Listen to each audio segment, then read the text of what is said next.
Hello friends and dear students, welcome back to my YouTube channel SS paediatrics. आज के lecture में जो है वो मैं आपके साथ कुछ important multiple choice questions discuss करूंगी चाइल्ड हेल्थ नर्सिंग के, जो वेरियस नर्सिंग कॉम्पिटिटिव एग्ज़ाम में यूजुअली पूछे जाते हैं। सो वीडियो को कंप्लीट सुने सो दैट आपको बहुत ही इंपॉर्टेंट क्वेश्चंस के बारे में पता चलेगा।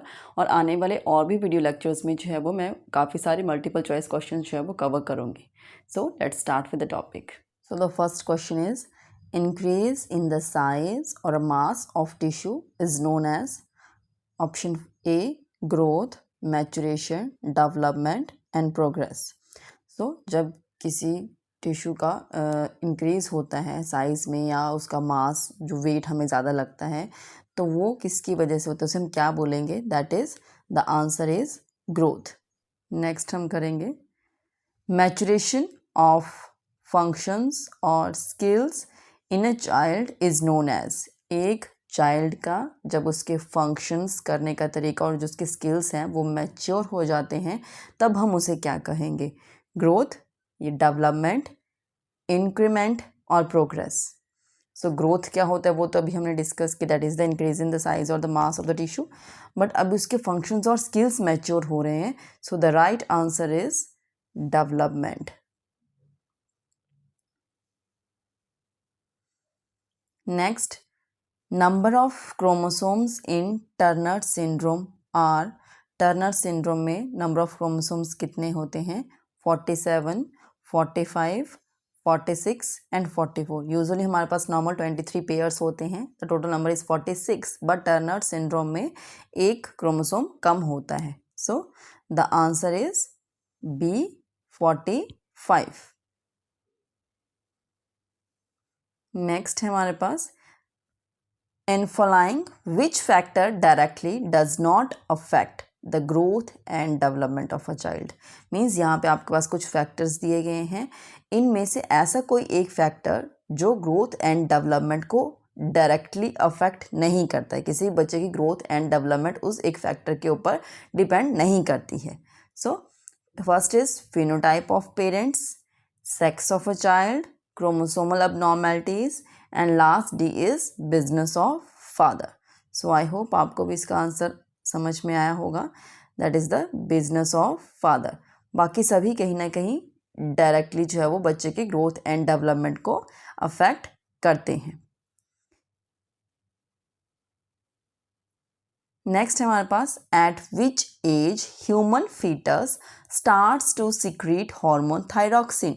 ऐसी एक कौन सा एज ग्रुप पे जो है, मीन्स जब बच्चा मदर के वूम में मदर के वूम में होता है, इनसाइड द मदर, जो उसको हम फीटस कहते हैं, तो उस एक टाइम पे जो है कौन से वीक ऑफ जेस्टेशन पे उसमें जो है वो थायरॉक्सिन जो ग्रोथ हार्मोन होता है वो सिक्रीट होना स्टार्ट हो जाता है? Option A 12th week of gestation, 24th week of gestation, 6th week of gestation or last 32nd week of gestation। So the answer is A 12th week of gestation। Next, if pregnant lady is suffering from myxedema, then what effect will be seen on growing fetus? So options are hyperthyroidism, hypothyroidism, or there may be hypothyroidism or hypothyroidism, or fetus will have normal thyroxine level। So the right answer is hypothyroidism। Next, at which age size of head reaches approximately 90% of the adult head size? एक बच्चे का जो head का size है वो adult के size 90% तक कौन से एज में हो जाता है? So options are 2 years, 4 years, 6 years और 8 years। So the answer is A 2 years। 2 years के चाइल्ड का जो साइज ऑफ हेड है that is reaches approximately 90% of the adult head size. Next, which of the following sentence is not true? ऐसा कौन सा sentence है जो सही नहीं है? बाकी सब सही होंगे, कोई एक जो है वो सही नहीं है. First is growth and development is a continuous process. All the human beings follow a same pattern of growth.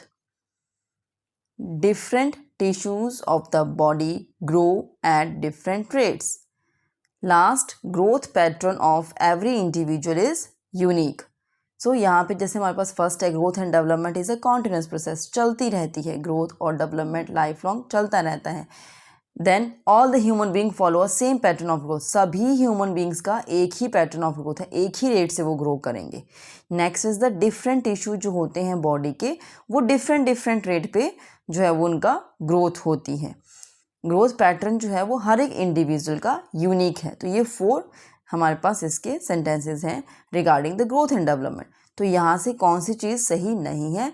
The answer is B, all the human being follow a same pattern of growth. जो नहीं होता है, each and every individual has its own unique pattern of growth.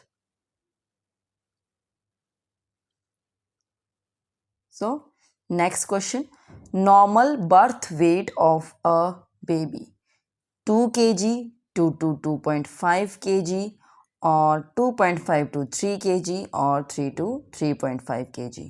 So the right answer is 2.5 to 3 kg, the normal birth weight of a baby. इससे कम होता है तो हम उसको 2.5 kg से कम होता है तो हम उसको लो बर्थ वेट बेबी में काउंट करते हैं, विच इज़ LBW बेबीज़. और इसकी भी अलग से क्लासिफिकेशन होती है, extremely low birth weight baby, very low birth weight baby, low birth weight baby. तो अगर इसके बारे में भी आपको डिटेल में जानना है तो आप मेरे लेक्चर को सुन सकते हैं, जो वहाँ पे होगा care of low birth weight baby से, तो आप उसको सुन सकते हैं. नेक्स्ट है हमारे पास, if a baby's birth weight is 3 kg, then at the age of 5 months weight of the baby should B.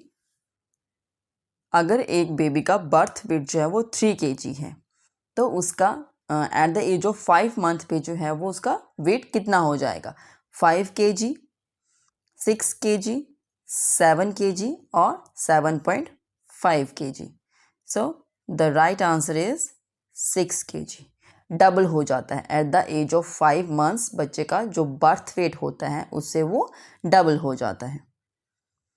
Next, the birth weight of a baby triples at, जैसे मैंने अभी आपको कहा कि डबल होता है at the age of 5 month. Now the question is the birth weight of a baby triples at 9 month of a age, 12 month of a age, 15 month of a age और 18 month of a age. So the right answer is 12 month of a age. 12 month पर जो है वो triple हो जाता है. Next, the birth weight of a baby becomes 4 times at the age of. अभी double का आपको पता चल गया, 5 month पर होता है हमारे पास. ट्रिपल का आपको समझ में आएगा, 12 month पर होता है. Now the question is 4 times कब हो जाता है? तो 4 times हमारे पास ऑप्शंस हैं 15 months, 21 months, 24 months और 30 months. So the right answer is 24 months.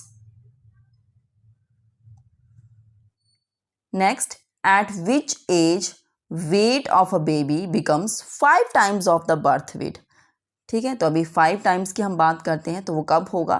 2 years, 3 years, 4 years and 5 years. So the answer is B, 3 years. Next, at the time of birth length of a babies. तो अभी हमने wait का किया, normal birth wait कितना होना चाहिए और वो कैसे कैसे डबल कब होता है, ट्रिपल कब होता है, 4 times, 5 times कब होता है. नाउ द क्वेश्चन हम करेंगे at the time of birth the length of a baby is about. तो लेंथ के बारे में देखते हैं. 30 to 35 centimetre, 35 to 40 centimetre, 45 to 50 centimetre और 50 to 60 centimetre.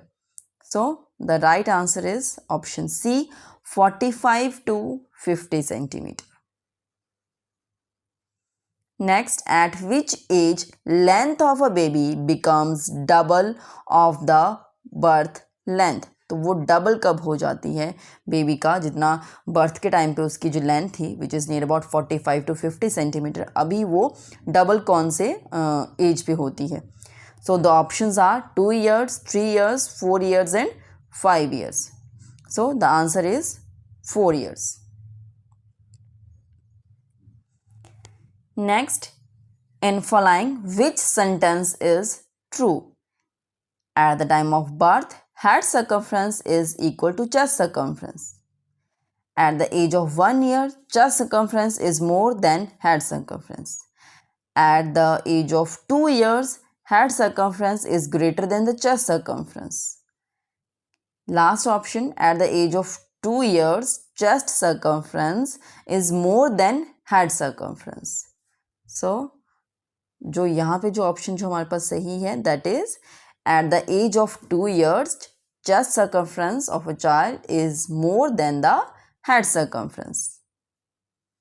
Next, at the time of birth, head circumference is about 28 to 30 centimeter, 30 to 32 centimeter, 33 to 35 centimeter or 37 to 40 centimeter. So, the right answer is 33 to 35 centimeter, which is option C.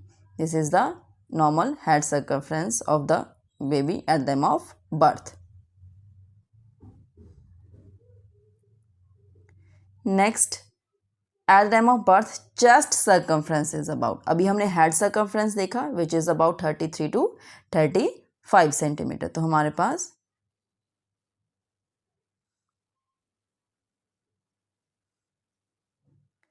पास जो था वो अगर हम बात करेंगे head circumference की तो वो हमने देखा कि वो हमारे पास होती है 33 to 35 सेंटीमीटर. तो अभी हम पूछ रहे हैं कि बच्चे का जो चेस्ट सर्कमफ्रेंस है वो नॉर्मल कितनी होती है. तो ऑप्शंस हमारे पास मैंने आपको बता दिए. So the right answer is B 30 to 33 centimetre. Next is the teeth first of all erupted in a baby are. सो सबसे पहले बच्चे में कौन से दांत आते हैं. So the options are lower central incisor, lower lateral incisor and upper central incisor and upper lateral incisor. So I hope आपको इनकी लोकेशंस के बारे में पता होगा कि इनकी लोकेशंस कौन कौन सी होती हैं, किसको कौन से टीथ हम बोलते हैं. अगर आपको इसके बारे में जानना है तो आप मेरे चैनल पर वीडियो देख सकते हैं. टीथ इरप्शन का अलग से है तो वहाँ पर आपको पूरा चार्ट इसका मिलेगा. सो यहाँ पर इस क्वेश्चन का जो आंसर हमारे पास आता है that is the lower central incisor which is the option A. Next है हमारे पास question, at which age normally eruption of teeth starts in a baby. अभी ये तो देखा कि कौन से टीथ आते हैं सबसे पहले, बट कौन सी एज पर आएंगे. ऑप्शन है हमारे पास 6 to 8 month, 4 to 5 months, 8 to 10 months और 12 to 14 months. ऑप्शंस कुछ भी हो सकते हैं but you should know the correct answer.